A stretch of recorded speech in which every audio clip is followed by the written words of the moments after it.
ಎಲ್ಲರಿಗೂ ನಮಸ್ಕಾರ. ನಾನು ಈ ವಿಡಿಯೋದಲ್ಲಿ ಫಸ್ಟ್ PUC ಅಕೌಂಟೆನ್ಸಿ ಫಸ್ಟ್ ಚಾಪ್ಟರನ್ನು ಎಕ್ಸ್ಪ್ಲೇನ್ ಮಾಡ್ತೀನಿ. ಇದರಲ್ಲಿ ಬೇಸಿಕ್ ಟರ್ಮ್ಸ್ ಇನ್ ಅಕೌಂಟಿಂಗ್ ಅಂತ 1.5 ಇದರಲ್ಲಿದೆ.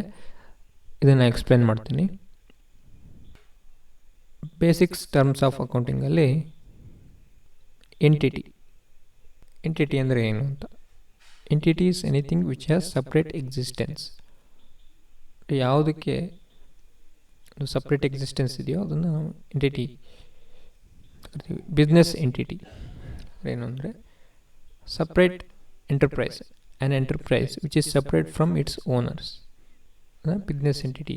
ಈಗ ಒಂದು ಫರ್ಮ್ ಇದೆ, ಒಂದು ಎಂಟರ್ಪ್ರೈಸ್ ಇದೆ, A to Z ಎಂಟರ್ಪ್ರೈಸಸ್ ಅಂತ. ಸೊ ಅದರ ಓನರ್ಸ್ ಡಿಫ್ರೆಂಟು, ಸೊ ಆ ಎಂಟರ್ಪ್ರೈಸ್ ಡಿಫ್ರೆಂಟ್. ಸೊ ಆ A to Z ಎಂಟರ್ಪ್ರೈಸ್ ಅನ್ನೋದನ್ನ ಒಂದು ಎಂಟಿಟಿ ಅಂತ ಕರಿತೀವಿ. ಟ್ರಾನ್ಸಾಕ್ಷನ್ ಅಂದರೆ it's an event involving exchange of value between parties. Goods purchase ಮಾಡ್ಕೊಂಡಿರೋದು ಇರ್ಬೋದು, ಅಥವಾ ಸೇಲ್ ಮಾಡೋದಿರ್ಬೋದು, ದುಡ್ಡು ಇಸ್ಕೊಂಡಿರೋದು, ಕ್ರೆಡಿಟರ್ಸಿಗೆ ದುಡ್ಡು ಕೊಡೋದು, ಎಲ್ಲ ಟ್ರಾನ್ಸಾಕ್ಷನ್ ಅಂತ ಕರಿತೀವಿ. Anything which involves exchange of values between two parties, it is called transaction. ಇದು ಕ್ಯಾಶ್ ಟ್ರಾನ್ಸಾಕ್ಷನ್ ಆಗಿರ್ಬೋದು, ನಾನ್ ಕ್ಯಾಶ್ ಆಗಿರ್ಬೋದು. ಅಂದರೆ ನಾವು ಕ್ರೆಡಿಟಲ್ಲಿ ಗೂಡ್ಸನ್ನು ಪರ್ಚೇಸ್ ಮಾಡ್ತೀವಿ, ಆವಾಗ ಕ್ಯಾಶ್ ಕೊಟ್ಟಿರೋದಿಲ್ಲ, ಬಟ್ ಅಲ್ಲಿ ಆಬ್ಲಿಗೇಷನ್ ಇದೆ ಅವ್ರಿಗೆ ಕೊಡಬೇಕು ಅಂತ, ಬಟ್ ನಮಗೆ ಗೂಡ್ಸು ರೆಸಿಟ್ ಆಗಿರುತ್ತೆ. ಸೊ ಇದು ಒಂದು ಟ್ರಾನ್ಸಾಕ್ಷನ್ ಆಗುತ್ತೆ. Assets are economic resources of an enterprise. So asset is anything which gives future economic benefits. ಅಂದರೆ ಅಸೆಟ್ಸ್ ಅಂದರೆ ಇದು ಫ್ಯೂಚರ್ ಎಕನಾಮಿಕ್ ಬೆನಿಫಿಟನ್ನು ಕೊಡುತ್ತೆ. ಉದಾಹರಣೆಗೆ ನಾವು ನಮ್ಮ ಎಂಟರ್ಪ್ರೈಸಸ್ಗೆ ಒಂದು ಟ್ರಕ್ ಅಥವಾ ಒಂದು ಗಾಡಿಯನ್ನು ತಗೊಳ್ತೀವಿ. ಸೊ ಅದನ್ನು ನಾವು ಡೆಲಿವರಿ ಕೊಡೋದಕ್ಕೆ ಉಪಯೋಗಿಸ್ತೀವಿ ಗೂಡ್ಸನ್ನು. ಅದು ಥ್ರೂ ಔಟ್ ಅವರ್ ಆಪ್ರೇಷನ್ಸ್ ಅದು ಸರ್ವಿಸನ್ನು ಕೊಡುತ್ತೆ ನಮಗೆ. ಇದು ಫಿಕ್ಸೆಡ್ ಅಸೆಟ್ ಆಗುತ್ತೆ. Fixed assets are assets which are purchased for long term operations.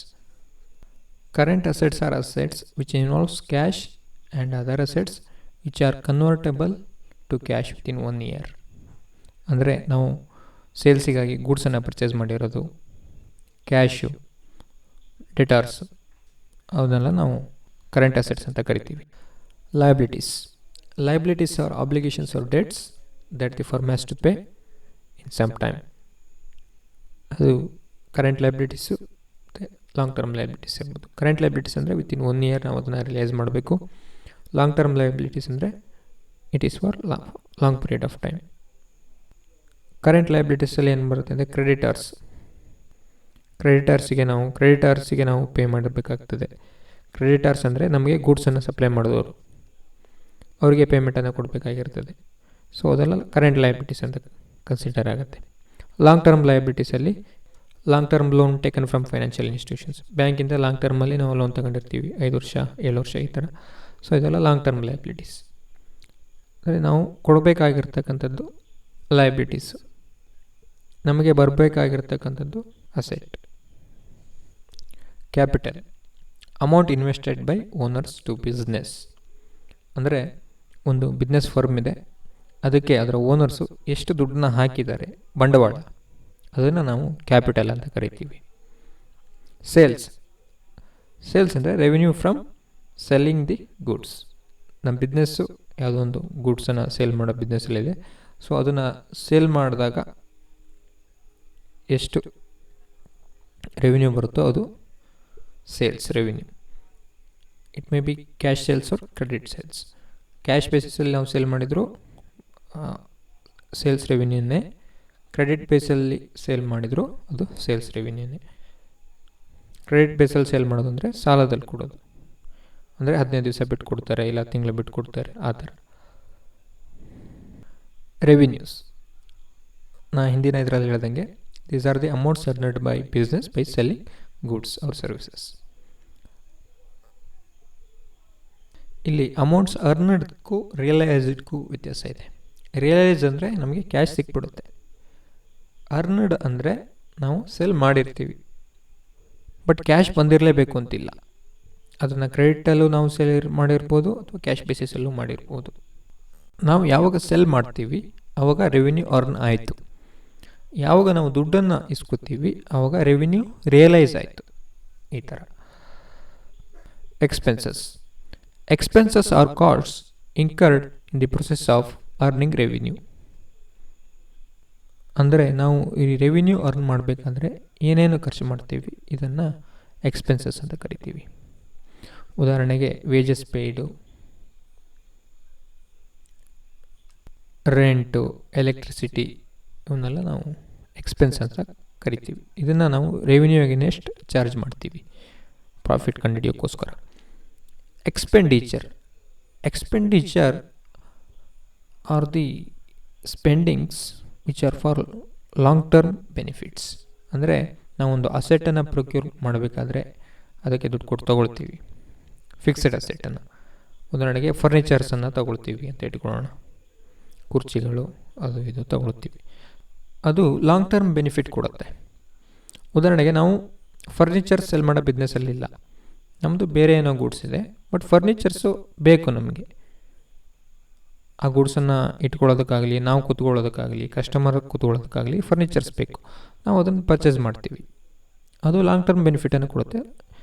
ಈ ಸ್ಪೆಂಡಿಂಗನ್ನು ನಾವು ಎಕ್ಸ್ಪೆಂಡಿಚರ್ ಅಂತ ಕರಿತೀವಿ. ಇದರಲ್ಲಿ ರೆವಿನ್ಯೂ ಎಕ್ಸ್ಪೆಂಡಿಚರ್ ಮತ್ತು ಕ್ಯಾಪಿಟಲ್ ಎಕ್ಸ್ಪೆಂಡಿಚರ್ ಅಂತ ಬರುತ್ತೆ. ರೆವಿನ್ಯೂ ಎಕ್ಸ್ಪೆಂಡಿಚರ್ ಅಂದರೆ ಇನ್ the process of earning revenue ನಾವೇನು ಎಕ್ಸ್ಪೆನ್ಸ್ ಮಾಡ್ತೀವಿ ಅದು revenue expenditure. And the spending which are for acquiring assets which gives long term benefits are called capital expenditure. Profit. Excess of revenues over related expenses. ಅಂದರೆ ನಾವು sales ಮಾಡಿದವಾಗ ಅದಕ್ಕೆ related ಎಕ್ಸ್ಪೆನ್ಸನ್ನು ಕಳೆದಾಗ ಸಿಗ್ತಕ್ಕಂಥದ್ದೇ profit. ಇದು ಎಲ್ಲರಿಗೂ ಗೊತ್ತಿರ್ತಕ್ಕಂಥದ್ದು. Gain. ಇಲ್ಲಿ ನಿಮಗೆ confuse ಆಗುತ್ತೆ. Profit, gain ಎರಡು ಒಂದೇ ಅಲ್ವ ಅಂತ ನೀವು ಕೇಳ್ಬೋದು. ಗೈನಿಗೂ ಪ್ರಾಫಿಟಿಗೂ ಅಕೌಂಟಿಂಗಲ್ಲಿ ಡಿಫ್ರೆನ್ಸ್ ಇದೆ. ಗೈನ್ ಅಂದರೆ ನಮ್ಮ ನಾರ್ಮಲ್ ಬಿಸ್ನೆಸ್ ಆ್ಯಕ್ಟಿವಿಟೀಸ್ ಅಲ್ಲದೆ ಇತರೆ ಆ್ಯಕ್ಟಿವಿಟೀಸಿಂದ ನಮಗೆ ಲಾಭ ಆಗಿರ್ತಕ್ಕಂಥದ್ದು. ಉದಾಹರಣೆಗೆ ನಮ್ಮದು ಒಂದು ದಿನಸಿ ಅಂಗಡಿ ಇದೆ ಅಂತ ಇಟ್ಕೊಳ್ಳೋಣ. ನಾರ್ಮಲ್ ದಿನಸಿ ವಸ್ತುಗಳನ್ನು ವ್ಯಾಪಾರ ಮಾಡಿದಾಗೆ ನಮಗೆ ಸಿಗ್ತಕ್ಕಂಥ ಲಾಭವನ್ನು ಪ್ರಾಫಿಟ್ ಅಂತ ಕರಿತೀವಿ. ಅದೇ ನಮ್ಮ ದಿನಸಿ ಅಂಗಡಿಯಲ್ಲಿ ಫಿಕ್ಸೆಡ್ ಅಸೆಟ್ಸ್ಗಳಿರುತ್ತೆ. ಉದಾಹರಣೆಗೆ ಒಂದು ಕಂಪ್ಯೂಟರ್ ಇತ್ತು, ಅದನ್ನು ಸುಮಾರು ವರ್ಷ, ಒಂದು 5 ವರ್ಷ ಉಪಯೋಗಿಸಿದ್ದೀವಿ. ಸೊ ಅದು ಬೇಡ, ಹೊಸ ಸಿಸ್ಟಮ್ ತೊಗೊಳ್ಳೋಣ ಅಂತ ಅದನ್ನು ಕೊಡ್ತೀವಿ. ಅದನ್ನು ನಾವು ಕೊಟ್ಟಾಗ ಆಗ್ತಕ್ಕಂಥ ಲಾಭ ಇದೆಯಲ್ಲ, ಅದು ಗೇನ್ ಆಗುತ್ತೆ. ಈಗ ನಿಮಗೆ ಇದರ ವ್ಯತ್ಯಾಸ ಗೊತ್ತಾಗಿರಬೇಕು.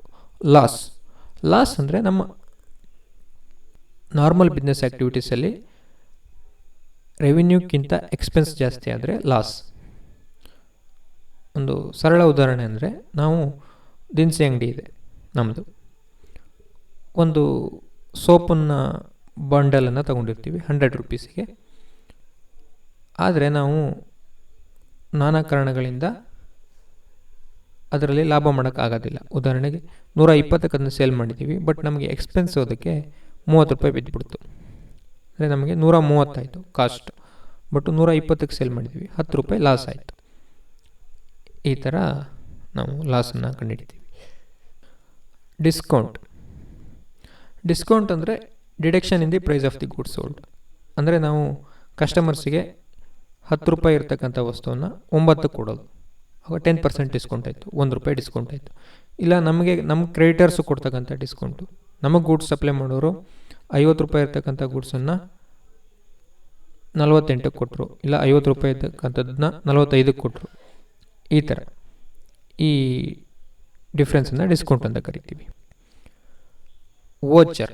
ವೋಚರ್ ಅಂದರೆ documentary evidence for the transaction happened.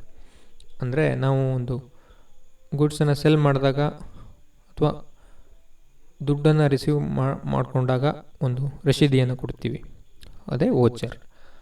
Goods. Goods ಅಂದರೆ ನಮ್ಮ ಬಿಸ್ನೆಸ್ಸು ಯಾವ ಪ್ರಾಡಕ್ಟನ್ನು ಡೀಲಿಂಗ್ ಮಾಡ್ತಾ ಇರುತ್ತೋ ಅದನ್ನು ನಾವು ಗೂಡ್ಸ್ ಅಂತ ಕರಿತೀವಿ. ಈಗ ನಾವು ದಿನಸಿ ಅಂಗಡಿ ಇದೆ ಅಂತ ಹೇಳಿದ್ದೆ ಅಲ್ವಾ, ನಾವು ಈ ದಿನಸಿ ವಸ್ತುಗಳನ್ನು ಗೂಡ್ಸ್ ಅಂತ ಕರಿತೀವಿ. ಅದಕ್ಕೆ ಕಂಪ್ಯೂಟರ್ನ ನಾವು ಗೂಡ್ಸ್ ಅಂತ ಕರೆಯಲ್ಲ, ಯಾಕೆಂದರೆ ನಾವು ಕಂಪ್ಯೂಟರ್ ಬಿಸ್ನೆಸ್ಸಲ್ಲಿಲ್ಲ. ಅದೇ ಕಂಪ್ಯೂಟರ್ ಅಂಗಡಿಯವರು ಕಂಪ್ಯೂಟರೇ ಗೂಡ್ಸ್ ಆಗುತ್ತೆ ಅವರಿಗೆ, ಯಾಕೆಂದರೆ ಅವ್ರು ಕಂಪ್ಯೂಟರನ್ನೇ ಸೆಲ್ ಮಾಡ್ತಾ ಇರ್ತಾರೆ. ಬಟ್ ದಿನಸಿ ಅಂಗಡಿಯಲ್ಲಿ ಕಂಪ್ಯೂಟರ್ನ ಸೆಲ್ ಮಾಡಲ್ಲ, ಕಂಪ್ಯೂಟ್ರು ಫಿಕ್ಸ್ಡ್ ಅಸೆಟ್ ಆಗಿರುತ್ತೆ. ಇಲ್ಲಿ ವ್ಯತ್ಯಾಸ ನಿಮಗೆ ಗೊತ್ತಾಗ್ತಾ ಇರ್ಬೋದು. ಡ್ರಾಯಿಂಗ್ಸ್ ಅಂದರೆ ಓನರ್ಸು ತಮ್ಮ ಪರ್ಸ್ನಲ್ ಬಳಕೆಗೋಸ್ಕರ ಬಿಸ್ನೆಸ್ಸಿಂದ ದುಡ್ಡನ್ನು ತೆಗೆಯತಕ್ಕಂಥದ್ದು. Withdrawal of money by owners from the business for personal use. ಅವರ ಇನ್ವೆಸ್ಟ್ಮೆಂಟ್ ವ್ಯಾಲ್ಯೂ ರಿಡ್ಯೂಸ್ ಆಗುತ್ತೆ ಅವಾಗ.